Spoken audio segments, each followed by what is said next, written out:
Баршаңызға қайырлы күн. Сары май қазақ халқының ежелден келе жатқан ұлттық тағамдарының бірі. Халқымыз сары майдың қасиеттерін толық білгендіктен күнделікті дастарханнан үзбей қолданып келеді. Асқазаныңыздың сау болуына тигізер пайдасы мол. Құрамындағы пайдалы дәрумендер миға, тіс және сүйектеріңізге өте пайдалы. Есте сақтау қабілетіңізді жақсартады. Әр нәрсенің пайдалы жағы мен зиянды жағы да жоқ емес. Егер сізде артық салмақ немесе холестерин мөлшері жоғары болса, дәрігерлермен ақылдасып қолданғаныңыз абзал. Сіздермен бірге денсаулыққа пайдалы арнасы. Достар, біздің арнаға көрермендердің 96% тіркеусіз қарайды екен. Сондықтан арнаға жазылып, қоңыраушаны баса кетіңіз. Ал біз бастаймыз. Сары май минералды заттарға бай тағам. Оның құрамында калий, фосфор, кальций, натрий, селен, магний, темір, мырыш, мыс және марганец бар. Оған қоса кейбір түрлерінің құрамында А, Е және К дәрумендермен қатар В1, В2, В5 және Д дәрумендерін кездестіруге болады. Дей тұра, сары майдың құрамындағы май үлесі адам ағзасына қажетті шамадан 2,5 есеге көп екендігін ескеру керек. Осы жағдай холестеринге де қатысты. Сары май тарихтан бері ата-бабаларымыз күнделікті тұрмыста қолданып келе жатқан қоректік қуаты мол, шипалық қасиеті зор, ұрпақтан ұрпаққа жалғасқан қасиетті азықтардың бірі. Бұл күндері осы киелі астың қадірі кетіп, таза табиғи қасиетінен айырылып барады. Сары май өзінің қоректік құны мен адамзаттың қажетін қанағаттандырып қалмастан шипагерлік салада да өзіндік рөлін әйгілеп келеді.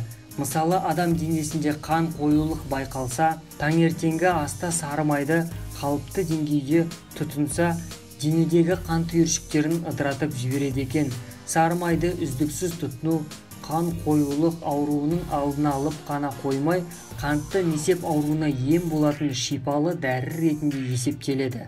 Әсіресе қазақтар ерте кезден сары майды пайдаланып, буын ауруларын емдеп келген.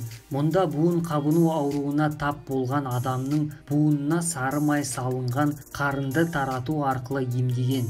Іші қатқан ересек адамдар мен сәбилерге де сары майды ертіп ішкізіп отырған.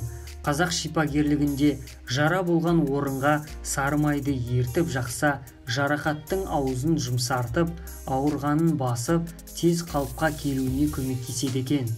Әйел ағзасына холестерин жетпеген кезде бұл оны бедеулікке алып келеді.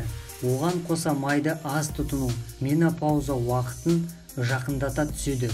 Өзінің тамақ рационына қажетті мөлшерде сары май қосқан адамның асқазанындағы кішкентай жаралар жазыла бастайды. Сондықтан асқазан ауыратын адамдарға сары майдан бас тартпаған жөн. Күніне желінген 50 грамм май көз бен сүйек саулығына кепіл бола алады. Сары май адамның иммунитетін күшейтіп, белсенділігін арттыра түседі. Ағзаға қажетті мөлшері. Сары майдың зияны мен пайдасын бір таразы басына қойсақ, пайдасы басымдырақ екеніне көз жеткізуге болады. Сары майдан мүлдем бас тарту денсаулыққа айтарлықтай зиянын тигізеді. Бірақ егер сіз күнделікті тамақ рационына 30 грамм сары майды қосатын болсаңыз, бұл сіздің сымбатыңызға еш қаупін төндірмей, ағзаңыздың сау болуына көмектеседі. Зияны. Сары май дене салмағы артық адамдарға әлбетте зиянын тигізетін тағам. Сүт өнімдеріне, соның ішінде сиыр сүтіне аллергиясы бар жандарға сары майды тұтынбаған абзал. Сары майдан аулақ болудың тағы бір себебі оның құрамындағы холестерин мөлшерінің тым жоғары болуы. Көңіл күй. Бәрімізде шоколад құрамында бақыт гормоны серотин бар екендігін білеміз. Алайда бұл гормон сары майдың құрамында да бар екендігін біле білмейміз. Серотин тек көңіл күйді көтеріп қана қоймай, ұйқыны реттеп, ауру сезімін аштықты баса алады. Ми жұмысы. Сүттің майлары адам ағзасындағы жасушалар алмасу үшін өте маңызды. Бұндай қосылыстар әсіресе мида көп. Сары майдан толықтай бас тарту ми жұмысындағы қиындықтарға әкеле алады. Бұл ақыл мен ой өріске зиянын тигізуі мүмкін. Жылу мен күш-қуат. Сары май сүт майының концентраты болып табылады. Ал май бірінші кезекте жылудың қайнар көзі. Майдың бұл қасиеті әсіресе суық тигенде пайдалы.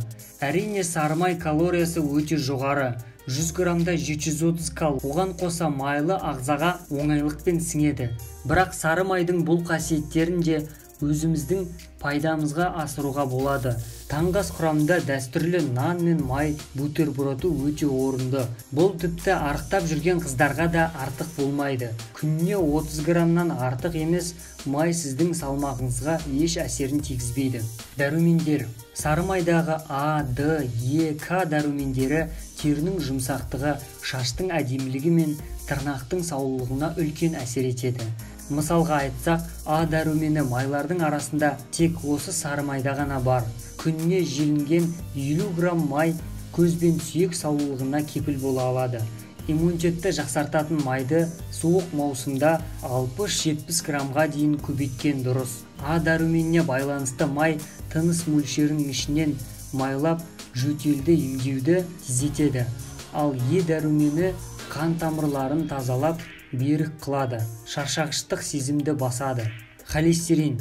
Холестерин ұғымы бұрыннан бері денсаулыққа зияны бар зат деп санаймыз. Бірақ қажетті мөлшерде холестерин ағзамызға өте қажет. Ағзаның холестериндегі қажеттілігін басу үшін сары майдың күніне 30 грамм шамасында қабылдау керек. Біз қазірдің өзінде майларды қолдану адамның денсаулығына айтарлықтай пайда әкеледі.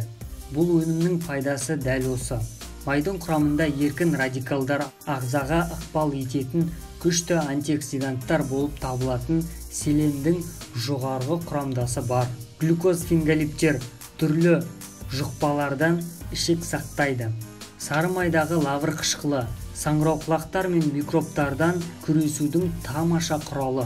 Леон қышқылы онкологиялық ауруларды болдырмайды. Олин қышқылы адам ағзасындағы қалыпты метаболизмге әкеледі. Бутер қышқылы ішектің қоректенуін қамтамасыз етеді және бұл асқорыту жүйесін ынталандырады. Сондықтан асқазаныңыз немесе ішектің жарасына адамдарға сары майды қолдану ұсынылады. Себебі бұл емдік лак шырышты қабығын сауықтыруға ықпал етеді. ДНХ-ның жасушаларын сақтайды. Атеросклероздың алдын алады. Еркін радикалдардың әсерінен қорғайды. Шлактар мен токсиндерді жоюға көмектеседі. Табиғи сары майды қалай таңдаймыз? Сары майды қалай таңдауға болады және сапасын қалай тексереміз? Қалалық жерде тұратын тұтынушылардың ең жиі қоятын сұрағы қандай сары майды алуға болады? Көпшілігіміз сары майдың сливочный масло ең жақсы түрі, деревянский ауылдық деген түрі деп ойлаймыз. Қарапайым сауда орындары былай қойғанда, сүт өнімдерін сататын фермерлік дүкендерде де жасанды подделка май түрлерін кездестіруге болады. Ал сауда орындарында сары май деген атаумен сатылатын майлардың шын мәнісінде қандай май екенін анықтау қиын. Табиғи сары май қандай болады? Сары майдың екі сорты болады. Жоғары және бірінші сортта және майлығы жағынан екіге бөлінеді. Классикалық 80-85 және майлығы төмендетілген 50-79. Сонымен қатар өндіру технологиясына байланысты сары май тұзды және тұзсыз, тәтті және қышқылды деп бірнеше түрге бөлінеді. Табиғи сары майдың түсі сарғыш болса, өсімдік майлары немесе маргариндер ашық сары түсті, кейде ақшыл болып келеді. Сары май кесілген кезде тығыз, нанға оңай жағылып тез ериді. Егер май үгітіңкіреп майдың кесіндісінде ұсақталған қабатты консистенция пайда болатын болса, ол өсімдік аралас майлар немесе маргарин болуы әбден мүмкін. Қаптамадағы назар аударатын жайттар. Ең алдымен майдың қалай жасалғандығына немесе қаптамасына назар аударыңыз. Қаптамасында расымен сары май деп жазылып тұр ма, немесе май қосылған өнім деп көрсетілген бе, мұқият қараған жөн. Сары майды сатып аларда қаптамасына көрсетілген табиғи диеталық жеңіл май деген сөздерге алданбаған жөн. Бұл тұтынушы назарын аудару үшін жасалған маркетингтік дүние. Ұсақ әріппен жазылған өнімнің құрамын мұқият оқып шығыңыз. Табиғи сары май тек қана қаймақ пен сиыр сүтінен жасалады. Табиғи майда өсімдік майлары, пальма майы, арахис майы, кокос майы, гидрогенезденген май және сүт майлары, алмастырушы майлар, заменитель молочных жиров болмайды. Сонымен қатар сары майдың жарамдылық мерзімі 1 ай ғана.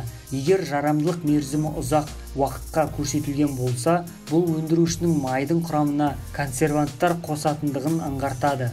Сары майды қалай тексереміз? Стаканға су құйып, 1 қасық май салыңыз. Май толығымен ерігенше жақсылап араластырыңыз. Егер май толықтай еріп, су, сүт секілді ақ реңге айналса, майдың табиғи болғаны.